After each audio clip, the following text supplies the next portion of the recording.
నమస్తే Sage Telugu YouTube ఛానల్కి స్వాగతం. నేను రాజు.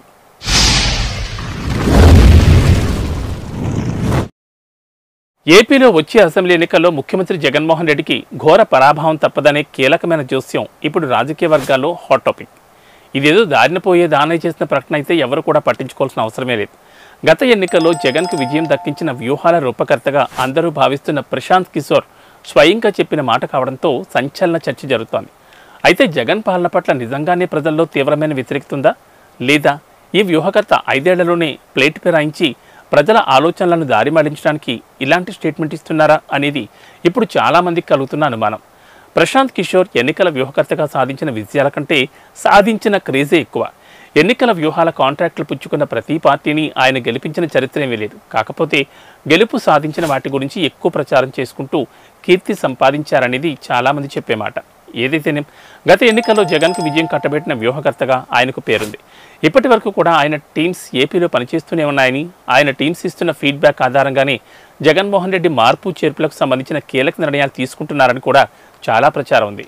అయితే ఇక్కడ ఒక కీలక పరిణామాన్ని గమనించాల్సి ఉంది.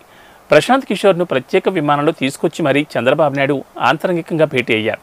ఆ భేటీలో తమ పార్టీ కోసం వచ్చే ఎన్నికల్లో పనిచేయాల్సిందిగా చంద్రబాబు కోరారని ప్రచారం జరిగింది. అయితే తాను ఇప్పుడు ఎన్నికల ప్రచార కార్యక్రమాలు చేయడం లేదని చెప్పేశానని, ఆయన పిలిచారు కనుక వచ్చానని భేటీ తర్వాత పీకే మీడియాకు చెప్పారు.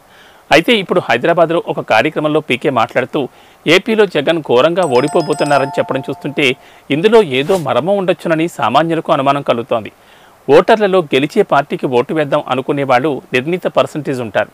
అలాంటి వారిని ప్రభావితం చేయడానికి చంద్రబాబు నాయుడు ఇటీవల భేటీలో ప్రశాంత్ కిషోర్ను ఇలా చెప్పాల్సిందిగా పురమాయించారా, ఆయన ఇప్పుడు సరైన తరుణం చూసి అలా మాట్లాడుతున్నారా అని అనుమానం కలుగుతోంది. ఎందుకంటే ఆయన బృందాలే జగన్ కోసం పనిచేస్తున్నాయి. జగన్ ప్రభుత్వం పొరపాట్లు చేస్తూ ఉంటే గనక వారు ఇన్నాళ్లలో చెప్పి ఉండాలి. అలాంటిదేం లేకుండా ఎన్నికలు వచ్చేశాక పాలన బాగాలేదు, ఓడిపోతారు అనడం అంటే రెండే ఆప్షన్స్ ఉన్నాయి.